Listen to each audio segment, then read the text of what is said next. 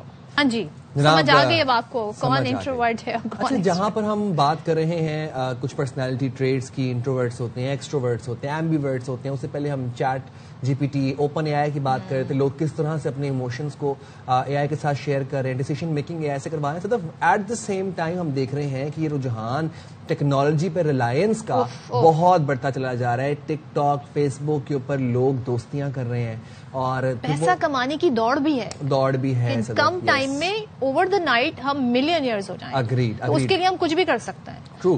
اب یہ ایک آپ کو ایک خبر دیتے ہیں. ٹک ٹاک کی دوستی نے بڑا افسوسناک واقعہ کہ ایک ہنستا بستا گھر اجاڑ دیا. ہوا کیا کہ دن بھر آزاد کشمیر میں سنگ دل ماں نے دوست کے ساتھ مل کر اپنے 3 بچوں کو قتل کر دیا. ماں نے اپنے 3 بچوں کو قتل کر دیا. ویسے آپ نے دوسری بار بولا تو مجھے یہ جملہ سمجھ آیا, ورنہ فرسٹ وہ میں نہیں سمجھ آیا. میں سمجھ ہی نہیں پا رہا کہ یہ میں بول بھی الفاظ ادا کر رہا ہوں. 3 بچوں کی لاشیں تیزاب سے جلی ہوئی ملی اور جہاں بہت بچوں میں سے ایک کی عمر, اب آپ سوچیں کہ یہ مائنرز تھے, یہ 12 سال, کتنے پیارے بچے. عمر جو 2 بچیاں تھیں وہ بالکل کم عمر تھیں. پولیس کے مطابق بچوں کو تیزاب ڈال کر قتل کر کے لاشیں دفنا دی گئی تھیں. مطلب اب یہ والدہ کا کیا مسئلہ تھا, کیوں ایسا کیا گیا, بات کر لیتے ہیں. جی, ہمارے نمائندے ہمارے ساتھ موجود ہیں, راجہ محسن. راجہ محسن, کیا پتا چلا ہے خاتون کے بارے میں؟ صدف اور سائم, سب سے پہلے میں اس واقعے کی جو ہے وہ میرے پاس ایسے الفاظ نہیں ہے کہ میں کوئی بیان کر سکوں, کہ دل جو ہے بہت ہی رنجیدہ, اور سچی بات ہے کہ زمین نہ پھٹی اور نہ آسمان گرا, مگر انسانیت ایک بار پھر سرائے عالمگیر سے بمبر تک جو ہے وہ شرمسار ہو کر رہ گئی. ٹک ٹاک پر ہونے والی ایک دوستی نے ہنستا بستا گھر اجاڑ دیا اور ماں کے 3 معصوم زندگیاں ٹک ٹاک سے کیا تعلق ہے, دوستی کا کیا مسئلہ ہے, کیا ایشو تھا ان کا؟ بس ان کی جو آپس میں جو دوستی ہوئی ہے وہ یہ ٹک ٹاک آئی ڈی سے ہوئی ہے. کہ سوشل میڈیا کا جو رجحان یہاں پازیٹیو ہے وہاں غلط بھی ہو رہا ہے, اور جو زندگیاں ہیں وہ ہمیشہ کے لیے خاموش ہو گئی. یہ ریاچی خاتون کی سدرا نامی, وہ اپنے آشنا بابر کے ساتھ مل کر اپنے ہی 3 بچوں کو بے دردی سے قتل کر دیا. خاتون نے اپنے شوہر رضوان اقبال کو چھوڑ کر بچوں سمیت دمبر آزاد کشمیر کا ایک گاؤں ہے کشت ناصر, وہاں آ کر آشنا بابر کے ساتھ رہنے لگی. اور پھر جو ہمارے ذرائع انہوں نے بتایا کہ جب بابر نے بچوں کو واپس گھر چھوڑنے کا کہا تو اتفاق ماں نے انہیں واپس بھیجنے کے بجائے دونوں نے جو ہے منصوبہ بندی کے تحت بچوں کو قتل کرنے کا شیطانی فیصلہ کیا. اور بچوں کو صدر سب سے پہلے یہ کہ بچوں کو بے ہوش کرنے کے لیے جب بچوں کی ضرورت ہی نہیں تھی اس خاتون کو اپنے, تو وہ باپ کے پاس بھیج سکتی تھی. اس نے اتنا انتہائی اسٹیپ کیوں لیا؟ ظاہر ہے ہر کسی کرمنل ایکٹ کے کانسیکوینسز بھی ہوتا ہیں. انہیں نہیں معلوم تھا کہ جب وہ اپنے ہی بچوں کو, ایک تو پہلی بات یہ جرم ہی اتنا بڑا ہے کہ میں اس پہ کیا الفاظ ادا کروں, لیکن کسی کو بھی قتل کر دینے کے ایک نتائج ہوتے ہیں.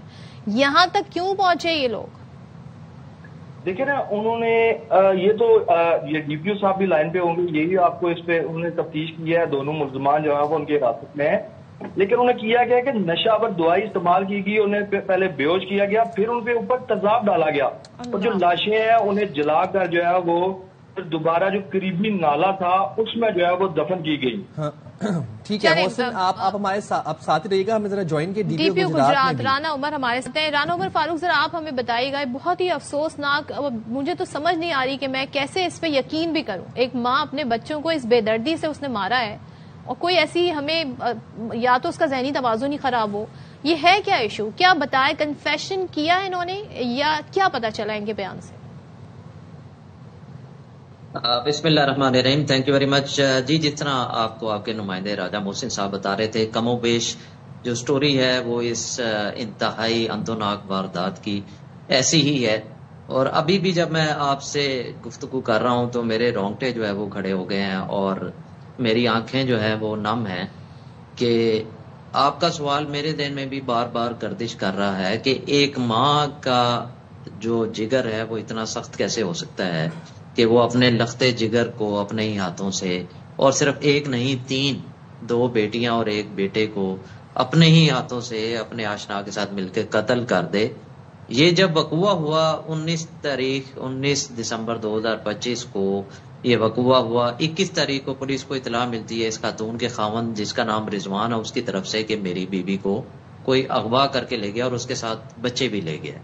تو جس طرح آپ کو پتا ہے کہ اس طرح کے معاملات ہم بڑے سیریسلی اس کو دیکھتے ہیں تو فوری طور پہ D S P S H O نے ٹیم بنا کر اس کی تفتیش شروع کر دی. اس میں ٹیکنیکل انویسٹیگیشن جو ہے اس کا بھی آغاز کیا گیا. تو ہمیں کچھ ایسے جب ہم نے اس کا ٹیکنیکل انالیسس کیا تو ہمیں کچھ ایسے ایویڈنسز نظر آئے جس سے یہ بات نظر آ رہی تھی کہ غالباً یہ الوٹمنٹ کا کیس نہیں ہے, یہ خاتون خود کسی کے ساتھ گئی ہے. اور وہ پھر ہمارا شک صحیح نکلا اور جس طرح ہی ہم نے ان دونوں کو یعنی کہ سدرا اور بابر کو گرفتار کیا تو دوران تفتیش انہوں نے اس اندوناک واردات کا جو ہے وہ انکشاف کیا. جو آپ نے سوال بھی کیا کہ کیا انہوں نے ایکسیپٹ کیا, بالکل ایکسیپٹ کیا. ان کی پوائنٹیشن پر ان معصوم بچوں کی ڈیڈ باڈیز جو ہیں وہ ریکور کی گئیں. اور جب ہم نے ان سے مزید انویسٹیگیشن کی تو معلوم یہ ہوا کہ یہ بیسیکلی آشنائی کا ایک کیس تھا جس طرح آپ کو راجہ محسن نے بھی بتایا. بچوں کو مار کے حاصل کیا ہوا؟ میرا سوال یہ ہے, باپ موجود ہے, بچے نہیں سنبھالے جا رہے, کسی اور کے ساتھ رہنا ہے, باپ کے حوالے کر دیں بچوں کو کیوں مارا؟ جی بالکل, یہ سوال ہم نے اس کے اوپر ابھی ہم مزید تفتیش بھی کر رہے ہیں. لیکن اس کے حوالے سے اس خاتون نے ہمیں یہ بتلایا ہے کہ جب یہ اس کے ساتھ شادی کا پلان اس نے کر لیا بابر کے ساتھ اور یہ بابر کے پاس چلی گئی تو بابر بچوں کو رکھنے پر راضی نہیں تھا. تو اس نے اس کو سدرا کو کہا کہ آپ واپس جائیں اور طلاق لے کے آئیں اور بچے اپنے جو سابقہ خاوند ہے اس کے حوالے کر کے آئیں یا اپنے سسرال کے حوالے کر کے آئیں.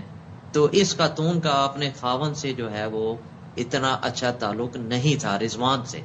تو اس نے وہاں پر اس کو کہا کہ میں نے ہرگز نہ اپنے سسرال کو بچے دینے ہیں نہ اپنے خاوند کو بچے دینے ہیں, اس سے بہتر ہے کہ میں ان کو قتل کر دوں. اور یہ وہ وجہ بنی کہ انہوں نے پھر اس کو بچوں کو پہلے نیند کی گولیاں دیں اور جب وہ بالکل نیم بے ہوش ہو گئے اس کے بعد انہوں نے ان کا سانس بند کر دیا. اور اس سے بھی مزید بربریت تو میرے خیال میں لغت میں تو کوئی لفظ ہی نہیں ہے. یہ جو واردات ہوئی ہے اس کی جو سینسٹیوٹی ہے, اس کی جو انٹینسٹی ہے اس کو ایکسپلین کرنے کے لیے شاید جو ہماری اردو کی لغت ہے اس کے لیے کوئی لفظ اس میں نہیں موجود ہے. اور انسانیت شرمسار ہے, انسانیت کا سر جھکا ہوا ہے. شکریہ رانا عمر فاروق صاحب, آپ نے باخبر سے وقت نکالا. الفاظ نہیں ملتے اور ان کو انسان کہنا, کس منہ سے ان کو انسان کہا جائے, یہ درندہ صفت لوگ. اور یہ واقعہ مطلب I don't have words for it to be honest. ماں اپنے بچوں کو جلا دے, تیزاب سے دفنا دے, ان کو بے ہوش کر کے ان کو مار دے, قتل کر دے. It doesn't make sense at all. پتہ نہیں کیا ظاہر اس کا جو فالو اپ ہوگا ہم اس پر بات کریں گے. لیکن یہ بڑی ایسے اندوہناک واقعے جب ہوتے ہیں تو معاشرے کی کہتے ہیں نا رویوں کی بھی عکاسی کرتے ہیں کہ معاشرہ کس انحطاط کی طرف جا رہا ہے. چلیں جی ذرا مزید بھی کچھ آپ کو بتاتے ہیں اور کیا کچھ ہو رہا ہے. تو کراچی میں جی آپ کو پتا ہے جی تقریباً if I am not wrong جو بتایا جا رہا ہے 65 سال بعد ڈبل ڈیکر بسیں جو ہیں وہ آ گئی ہیں اور یہ بسیں اب کراچی کی سڑکوں پر ملیر سے شارع فیصل تک دوڑتی آپ کو نظر آ رہی ہیں. تو ذرا دیکھتے ہیں جی کیا صورتحال ہے, کتنے لوگ سفر کر سکتے ہیں, کیا سہولیات ہیں اس میں, کیسی دکھ رہی ہے. ہاں, عشرت خان اندر پہنچی نہیں ہے بس کے, ذرا آپ کو دکھاتے ہیں عشرت کی رپورٹ میں. نئے سال کا نیا تحفہ. جی ہاں, سندھ گورنمنٹ کی جانب سے کراچی کی عوام کے لیے کراچی کی سڑکوں پہ دوڑیں گی ڈبل ڈیکر بسیں. اب کراچی کی سڑکوں پر دوڑیں گی جدید ڈبل ڈیکر بسیں جو مسافروں کو آرام دہ, محفوظ, باوقار سفری سہولت فراہم کریں گی. اس وقت ہم زیریں منزل پر موجود ہیں جو خواتین کے لیے مخصوص ہے. اس میں خواتین کے لیے 13 سیٹیں رکھی گئی ہیں جن میں سے 2 سیٹیں معذور خواتین کے لیے ہیں, جبکہ کھڑے ہونے کی بھی کافی گنجائش یہاں رکھی گئی ہے. لیکن خواتین کے لیے بدقسمتی یہ ہے کہ وہ جو بالائی منزل ہے اس سے لطف نہیں اٹھا سکتی. یہ بس کا سب سے دلچسپ حصہ ہے جہاں مسافر بیٹھ کر موسم کو بھی انجوائے کر سکتے ہیں اور شارع فیصل کے نظارے بھی کر سکتے ہیں. بس کا روٹ ملیر ہال براستہ شارع فیصل سے زینا مارکیٹ ہے. اچھا لگ رہا ہے کہ کسی نے سوچا ہے کراچی کا اس صورتحال میں کہ کراچی کو جدید طرف لے کر جانا چاہیے. ہم نے تو اپنی زندگی میں پہلی بار دیکھی, ہم نے اپنے بڑوں سے سنی تھی کہ پہلے بھی چلا کرتی تھی, ایسی اور 3-4 مطلب ایسی اور آ گئی تو یہ تو بہتری ہے عوام کے لیے. کراچی والوں کے لیے نئے سال کا یہ نیا شاندار تحفہ جو امید، سہولت اور ترقی کی علامت ہے. سندھ حکومت کی جانب سے کراچی میں چلائی جانے والی ڈبل ڈیکر بسیں ٹرانسپورٹ کے شعبے میں ایک اچھا قدم ہے جسے شہریوں نے خوب سراہا اور حکومت سے مطالبہ کیا کہ مزید ڈبل ڈیکر بسیں کراچی میں چلائیں. کیمرامین مستنصر حسین کے ساتھ اشرف خان، ARY نیوز، کراچی. اچھا، دو چھوٹی سی باتیں بھائی. کراچی کے عوام جتنی تعداد میں اس حساب سے بسیں ہونی چاہیے، بہت اچھا انیشیٹو ہے. دوسرا یہ کہ جو چھتوں پہ سفر کرنے کا ایک یہاں بسوں میں آپ نے دیکھا ہوگا اکثر لوگ جا رہے تھے، مجھے لگتا ہے کہ وہ والا ٹرینڈ نہ شروع ہو جائے. اللہ نہ کرے.